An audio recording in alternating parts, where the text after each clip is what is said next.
जैन सर्वांना आजचं जे लेक्चर आहे ते असणार आहे तर लाठी भरती 31 ऑगस्ट 2023 शिफ्ट 3. ओके. सो एक इम्पॉर्टंट तुम्हाला सांगायचं आहे ते म्हणजे आपले सर्व सिरीज कम्प्लीट होणार आहे तलाठी भरतीचे. शेवटचे 4 लेक्चर राहिले आहेत, हा सोडून 3 लेक्चर. ओके. सो मी तर आता एकदम खुश आहे आणि तुम्हालाही कसं वाटत आहे सांगा मला नक्की कमेंट मध्ये. दुसरा म्हणजे गोष्ट एक सांगायची की भाई ग्रुप बी आणि ग्रुप सी चं नेमकं काय करूया आपण. म्हणजे आता एक्झाम आहे ग्रुप बी केव्हा आहे 14 जून आणि ग्रुप सी 12 जुलै. ठीक आहे, 28 दिवसातच आहे. ठीक.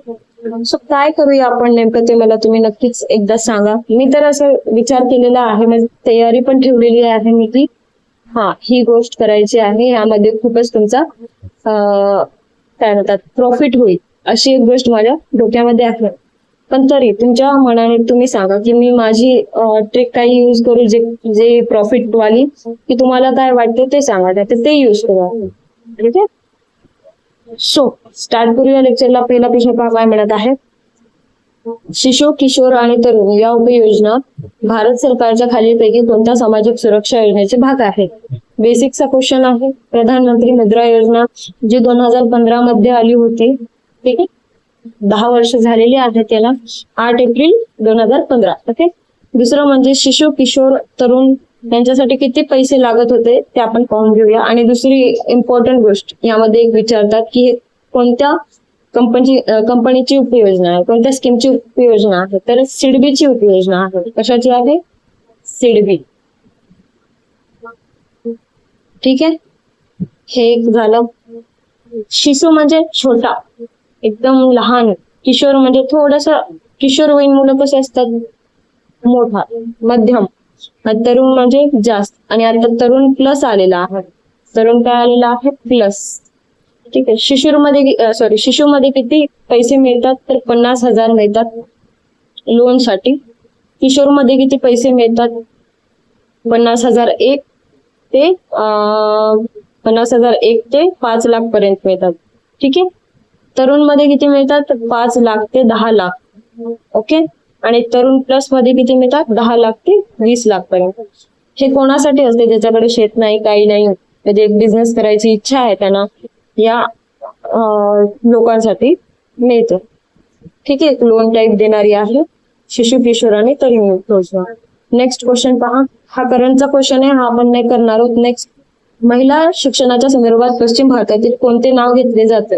तर धोंडो केशव कर्वे यांचं नाव घेतले जातं. बाकीचे जे ऑप्शन आहेत मी तुम्हाला इन डीप सांगितलेलंच आहे. No more comments on that. Okay. Next question पहा. क्रोमॅटिन अर्ध्यापेक्षा अधिक वस्तुमान खालीलपैकी कशापासून बनलेले असते? तर प्रोटीन्स पासून, प्रथिनेपासून बनलेले असते क्रोमॅटिन. डीएनए टॉपिक इम्पॉर्टंट आहे, इथे आपल्याला समजतात, कारण डीएनए चे क्वेश्चन्स विचारलेले आहेत या क्वेश्चन पेपर मध्ये. सो सायन्स तर मी सांगितलेलंच आहे तुम्हाला. नेक्स्ट पहा. राज्याचे मुख्य माहिती आयुक्त आणि इतर माहिती आयुक्त यांच्या नियुक्तीसाठी स्थापन करण्यात आलेल्या समितीमध्ये कोणाचा समावेश असतो? तर समावेश असतो राज्याचे मुख्यमंत्री, विधानसभेतील विरोधी पक्ष नेते, कॅबिनेट मंत्री यांचा समावेश असतो. तुम्ही तर म्हणाल की मॅडम तुम्हीच सांगितलेलं आहे, राज्याची मुख्य माहिती आयुक्त जे आहेत राज्याचे त्यांची नियुक्ती राज्यपाल करतात. हो, त्यांची नियुक्ती राज्यपाल करतात. ठीक आहे. पण दुसरी गोष्ट म्हणजे यांना कोण सुचवतं की हे मुख्य आयुक्त घेणं तुम्ही मस्ट आहे, किंवा हे मुख्य आयुक्त चांगले आहेत असं सल्ला कोण देतं? तर हे तिघे ACD मध्ये जे आहेत ना ते सर्वच. नेक्स्ट पहा. हा करंटचा क्वेश्चन आहे, नॉट सो इम्पॉर्टंट. कलम 5 अंतर्गत नोंदी करून भारतीय नागरिकत्व मंजूर करण्यासाठी अर्जदाराच्या क्षेत्रातील रहिवासी आहेत त्या डॅश त्यांच्याकडे सादर करणे आवश्यक आहे. तर जिल्हाधिकारी कडे आवश्यक करणे खूप इम्पॉर्टंट आहे. Next question. RNA निर्देशित DNA संश्लेषण हे डॅश म्हणून ओळखले जाते, तर रिव्हर्स ट्रान्सक्रिप्शन म्हणून ओळखले जाते. नेक्स्ट, डॅश मध्ये यांडाबूच्या तहामुळे ब्रिटिश ईस्ट इंडिया कंपनीने आसामवर ताबा मिळवला. तर 1826 मध्ये direct PYQ as a PYQ म्हणून पाठ करा. MPSC असा क्वेश्चन विचारणार नाही तुम्हाला एक्झाम मध्ये. जरी का विचारला त्यांनी तर काय करायचं, हाच विचारतील ते. ठीक आहे, ऍज अ PYQ. हा करंटचा क्वेश्चन आहे 2023. सो हा पण आपण निग्लेक्ट करूया. नेक्स्ट पहा, कोणते बेट हे लक्षद्वीपची राजधानी आहे? तर कवरत्ती बेट हे लक्षद्वीपची राजधानी आहे. मिनिकॉय बेट हे सर्वात दक्षिण लक्षद्वीपचे सर्वात दक्षिण मध्ये असलेले बेट आहे. बंगारम बेट मध्ये काय म्हणतात, खूप छान असं निसर्ग आहे. आणि अगत्ती बेट हा लक्षद्वीपचा एकमेव असा बेट आहे जिथे एअरपोर्ट आहे. ठीक आहे, सो हे लक्षात ठेवा. नेक्स्ट, कोणत्या भारतीय संयुक्त राष्ट्र पर्यावरण, हा करंटचा क्वेश्चन आहे, नको. नेक्स्ट, सायन्सचा क्वेश्चन आहे. दृश्य केंद्रकी पेशीच्या बाबतीत त्यांच्या जनुकीय सामग्रीचे प्रतिकृतीकरण हे पेशी चक्राच्या खालीलपैकी कोणत्या टप्प्यात सुरू होते? तर एस टप्प्यामध्ये.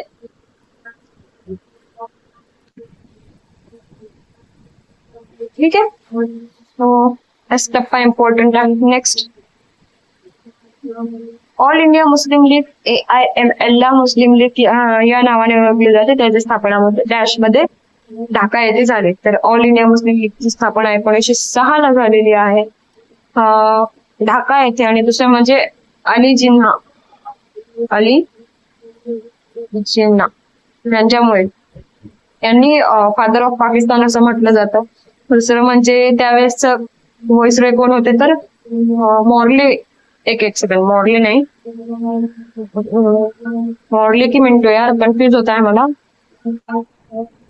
मिंटोच पकडा तुम्ही.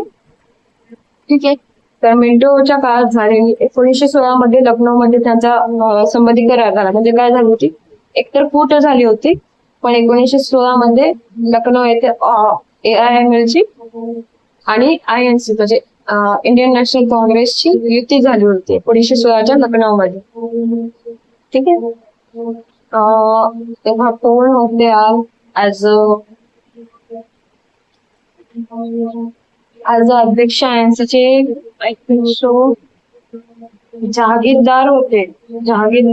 ठीक आहे, फिमेल होते कोणीतरी, एकदम आठवत नाही.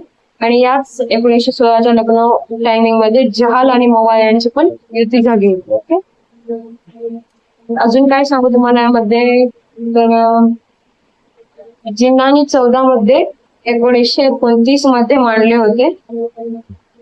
ते 14 मध्ये काय आहे ते इम्पॉर्टंट नाहीये, त्याला इग्नोर करा. जसं तुमचे पॅरेंट्स तुम्हाला इग्नोर करतात, जसे तुमचे प्रेम तुम्हाला इग्नोर करतात. हर्ट झालं का? हर्ट झाले असेल तर होऊ द्या. पहा हा क्वेश्चन पहा. 1955च्या नागरिक अधिनियमाच्या कलम 5(1)(a) अंतर्गत नागरिकत्वासाठी अर्ज करण्यापूर्वी भारतीय वंशाच्या व्यक्तीचे भारतातील वास्तव्य साधारणपणे डॅश वर्ष असले पाहिजे.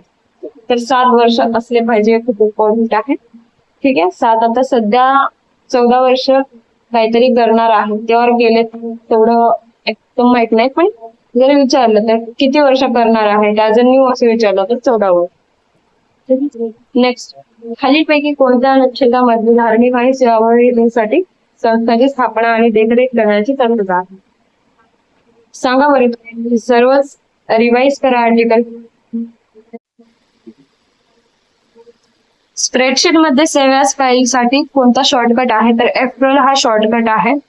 ठीक आहे, आणि काय म्हणतात, यामध्ये पूर्ण 12 कीज आहेत. 12 कीज. F12 म्हणजे F म्हणजेच फंक्शन. ठीक आहे, नेक्स्ट क्वेश्चन वरती जाऊया. हा करंटचा क्वेश्चन आहे, नॉट सो इम्पॉर्टंट. नेक्स्ट, भारताच्या 2011च्या जनगणनेनुसार कोणत्या राज्यामध्ये भारताची सर्वाधिक मागासवर्गीय जनसंख्या आहे? मागासवर्गीय म्हणजे SC वाली जनसंख्या. तर UP मध्ये खूप जास्त आहे. त्याच्यानंतर कुठे आहे असं विचारलं तर सेकंड नंबरवर पश्चिम बंगाल. ओके, नेक्स्ट क्वेश्चन, रेणुमाई माजदाएसन सभेचा मुख्य उद्देश काय होता? तर झोरोस्ट्रियन धर्माला त्याची मूळ पवित्रता पुन्हा मिळवून देणे आणि पारसी सामाजिक रीतिरिवाजांचे आधुनिकीकरण करणे असा होता. जर असंही तुम्हाला समजलं नसतं नेमकं इस्लामसाठी आहे का झोरोस्ट्रियन साठी आहे ते समजलं नसतं, तरी काय होती की रेणुमाई माजदाएसन ही जी संस्था होती ना, ती सभा होती, कोणी स्थापन केली होती? तर दादाभाई नौरोजी, फिरोज शाह मेहता आणि आणि SS बेंगाली, SS बेंगाली. ठीक आहे, तिघांनी मिळून संस्था स्थापन केली होती. हे तिघेही काय होते, फारसी होते, फारसी होते. अजून एक दादाभाई नौरोजींची लक्षात ठेवा, 1866 मध्ये ना, ही केव्हा स्थापन झाली, मद्रसायन 1851 मध्ये. 1866 मध्ये ईस्ट इंडिया असोसिएशन हे स्थापन केले होते त्यांनी. कुठे केले होते, तर लंडन मध्ये केलं होतं, लंडन. ओके, ठीक, लक्षात ठेवा. ते माझ्या लक्षात नव्हतं त्या दिवशी दादाभाई नौरोजींबद्दल सांगायचं होतं तेव्हा. रामकृष्ण परमहंस यांचे शिष्य दास यांनी 1857 मध्ये रामकृष्ण मिशनची स्थापना केली. सांगितलंय मी ऑलरेडी. स्वामी विवेकानंद, स्वामी विवेकानंदचे खरे नाव काय आहे, नरेंद्रनाथ दत्त. बाकीचे ऑप्शन बद्दल मी बोललेली आहे. बायोस्फिअर रिझर्व्ह ही काही देशांची स्थापन केलेली आणि युनेस्कोच्या मॅन अँड बायोस्फिअर प्रोग्राम अंतर्गत मान्यता प्राप्त स्थळे आहेत. खालीपैकी कोणते भारतातील पहिले संरक्षित जैविक क्षेत्र आहे, तर इथे उत्तर आहे नीलगिरी संरक्षित जैविक क्षेत्र. आता थोडंसं मॅप बद्दल किंवा युनेस्कोच्या मॅप बद्दल पाहून घेऊ. युनेस्को कुठे स्थापन झालेली आहे, युनेस्कोचे हेडक्वार्टर कुठे आहे, तर हेडक्वार्टर आहे पॅरिस, फ्रान्स मध्ये. पॅरिस, फ्रान्स मध्ये. केव्हा स्थापन झाले मॅप, 1971 मध्ये. मॅप म्हणजेच मॅन अँड बायोस्फिअर रिझर्व. ठीक आहे, भारतामध्ये किती मॅप आहेत, 12 आहेत. किती आहेत, 12 आहेत. पहिला कोणता आहे, हा नीलगिरी आहे, हा नीलगिरी. आणि आत्ताचा रिसेंट विचारू शकतात ते का, तर आता 2025 मध्ये आलेला आहे तो म्हणजे कोल्ड डेझर्ट. कुठला कोल्ड डेझर्ट, हिमाचल प्रदेशचा कोल्ड डेझर्ट मॅप मध्ये ऍड झालेला आहे.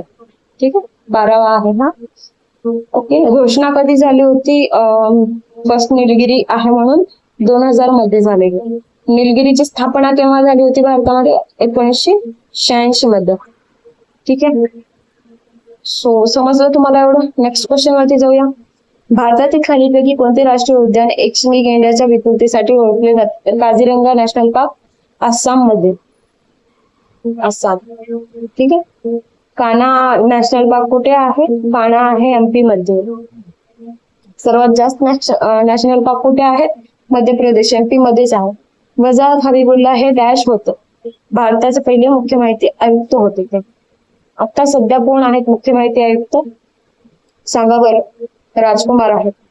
ठीक आहे, माझ्यावर केलेला प्रत्येक प्रहार हा ब्रिटिश साम्राज्यवादाच्या शवपेटीवर ठोकलेला खेळ आहे. हे शब्द भारतातील खालीपैकी कोणत्या राष्ट्रीय नेत्याचे आहेत, तर जेव्हा लाला लजपत राय यांना मारत होते, मारून त्यांना एकदा म्हणजे काय झालं, सायमन कमिशन आलेला 1928 मध्ये भारतामध्ये.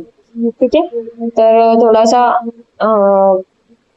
लाला लजपत राय यांनी उठाव घेतला होता, त्यामध्ये त्यांना खूप मारहाण करण्यात आली. त्या मारहाणीमुळे त्यांची डेथ झाली.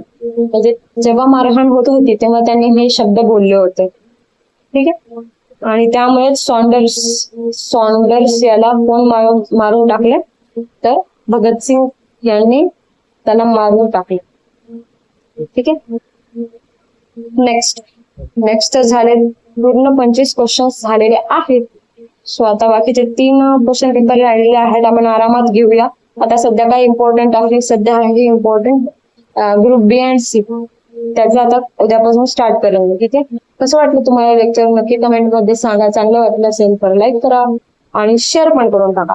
ठीक आहे, सो एंड करत आहे मी लेक्चरला. भेटूया उद्याच्या लेक्चर मध्ये. जय हिंद.